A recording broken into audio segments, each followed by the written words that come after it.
Eh bien salut à tous, c'est l'avis météo, j'espère que vous allez très bien. On se retrouve en ce vendredi 29 novembre 2024 pour de nouvelles analyses météo hebdomadaires complètes. Aujourd'hui, je vais m'attaquer à la synoptique de début décembre et vous parler d'une nouvelle signature en descente polaire qui pourrait s'annoncer pour la première quinzaine, avec notamment le modèle GFS, le modèle américain qui nous avait bien aidé pour le mois de novembre et qui avait pour le coup bien anticipé la situation depuis la mi-octobre, avec un effet un petit peu de yo-yo maintenant qu'on connaît, hein, j'enlève, je remets, j'enlève, je remets. C'est en train de se remettre en place pour le début du mois de décembre, avec peut-être le retour d'une coulée polaire, froide, neigeuse, perturbée, avec peut-être un risque de dépression active et tout un tas de bordels qui vont s'en suivre. J'ai pas spécialement regardé dans le détail depuis la tempête Caetano, il y a eu Berthe derrière qui s'en est suivi, j'ai la tête un peu concentrée dans mon film qui sortira là ce week-end, donc j'ai pas eu l'occasion de vraiment regarder en détail.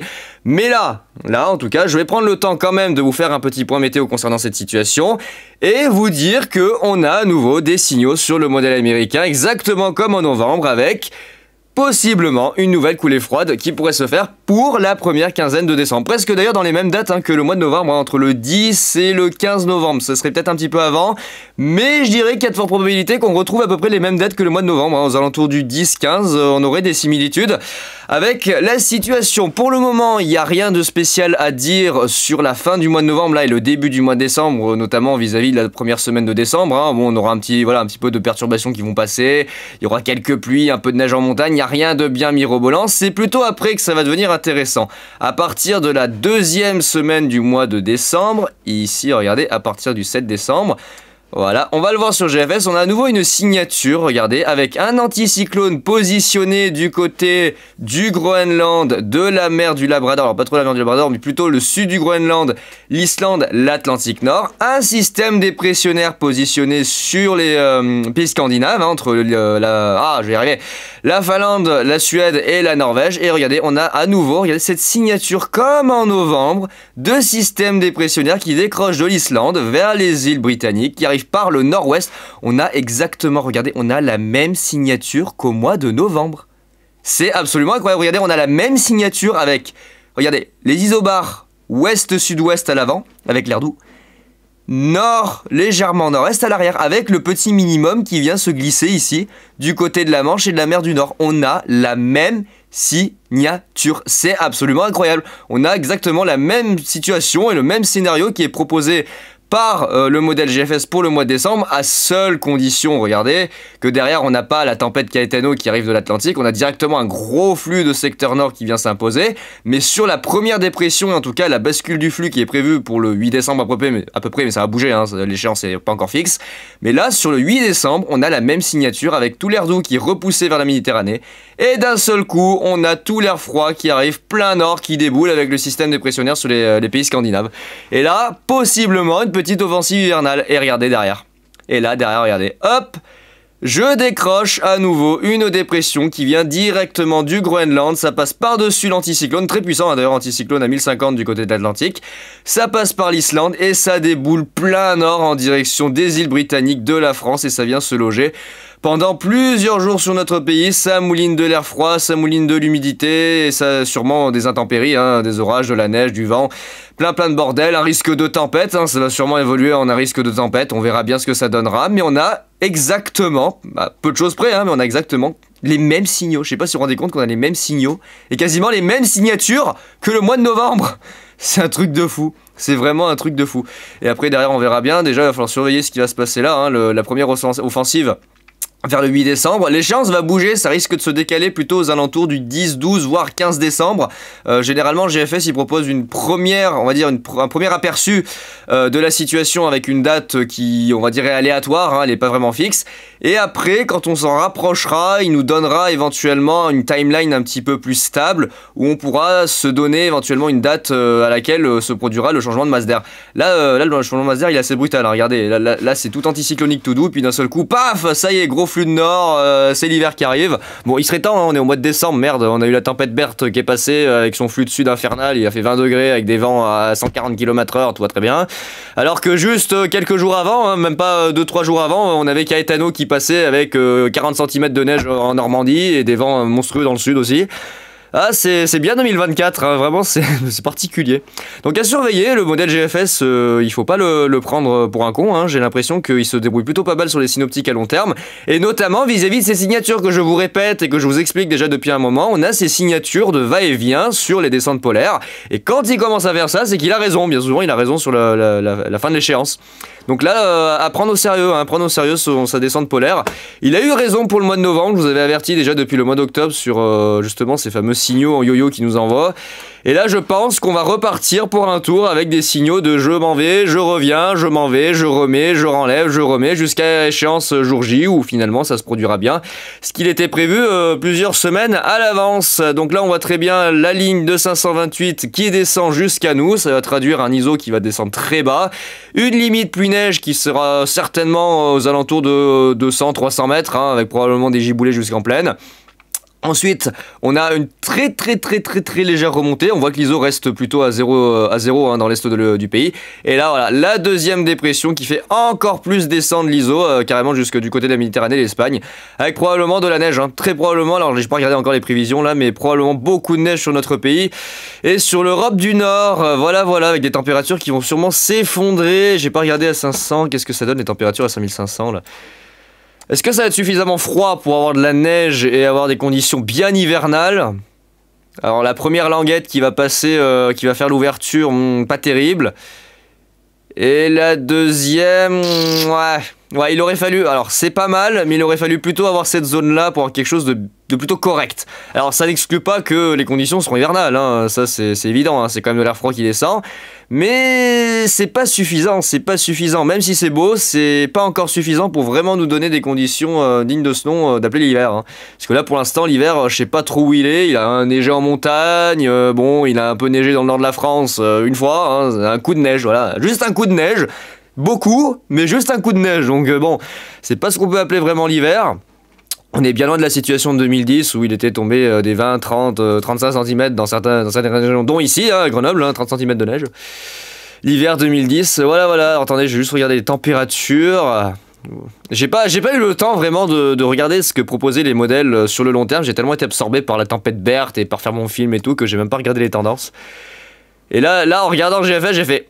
Oula, merde, il faut peut-être que je parle de la situation de décembre là. Pas que j'oublie. Oula, ça sent la neige. Regardez les sols gelés. Ouh, ça sent la neige. Qu'est-ce qu'il voit la neige? Est-ce qu'il voit la neige? La neige!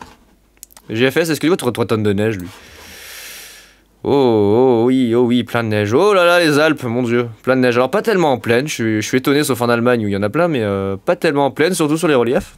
En même temps, c'est un flux maritime nord-ouest, hein, donc c'est un peu compliqué d'avoir de la neige. Ça va dépendre du conflit de masse d'air, ça va dépendre des températures. Il va surtout dans l'est, le nord-est, vers la Belgique, des giboulées neigeuses à l'arrière. Oh, on est loin, on est très loin hein, pour prévoir la neige. Voilà, vous avez vu que c'est vraiment très compliqué avec ce qui s'est passé notamment vis-à-vis de la Normandie, hein, avec les congères à 40 cm. Autant vous dire que prévoir la neige à 2 semaines, c'est quasi impossible, mais on a une situation qui serait propice à nouveau de fortes chutes de neige. Oula, en Italie aussi. Plaine italienne qui pourrait prendre tarif. Là, c'est bien tout ça l'hiver. Sympa, il serait temps que l'hiver s'installe parce que là, les yo-yo de température, ça devient insupportable. Hein. Oh, sérieux, sur la moitié nord, ils avaient du 0-10 avec 40 cm de neige, avec la neige. Nous, on avait du 17 degrés, et puis ensuite, quelques jours après, ça y est, je te balance du 20 degrés dans le plus grand des calmes avec des vents de sud absolument démentiels. De la neige en montagne. Des giboulées dans le nord-est. Oh là, beaucoup de neige là. Beaucoup de neige. C'est bon ça. Miam la neige en montagne, un peu sur les régions du nord. Bon, ça n'a rien à voir avec ce qu'il est tombé avec la tempête Caetano. Mais à cette échéance-là, comme je vous le dis, rien n'est joué. Hein, il faudra attendre le dernier moment. Chaque fois, la neige, ça se prévoit pas à J plus 45 jours.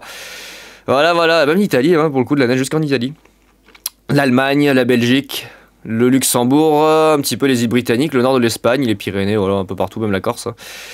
Donc des conditions qui s'annoncent un petit peu plus chahutées côté hiver. Là on a été côté plutôt printemps-été avec la tempête Berthe, on va repasser côté hiver. Vraiment les yo-yo de température, attendez c'est ce que je voulais, les températures.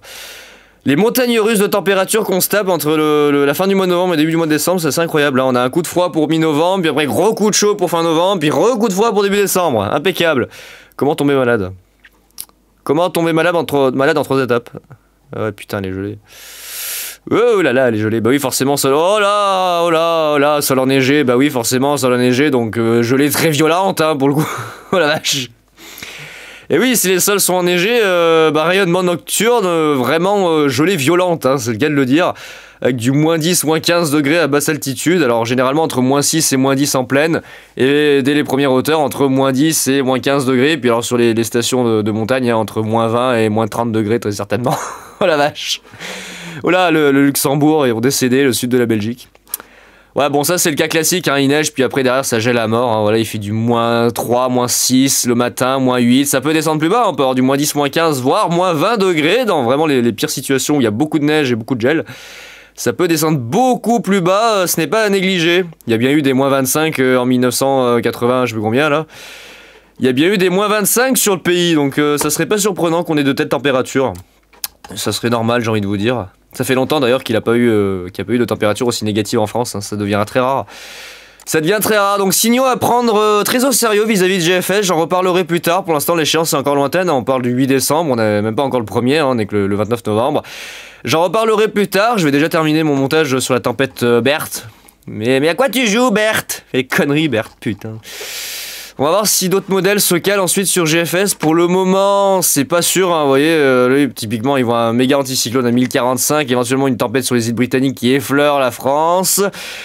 CEP, pas trop du même avis pour le moment. On a les mêmes signatures pour les premiers jours de décembre, mais après ça part un peu en vrille. Hein. Vous voyez, lui, il voit plutôt une tempête pour le 8 décembre, avec un décrochage qui se fait pas plus depuis l'Islande et le Groenland, mais plutôt une trajectoire un peu Caetano aussi. Hein.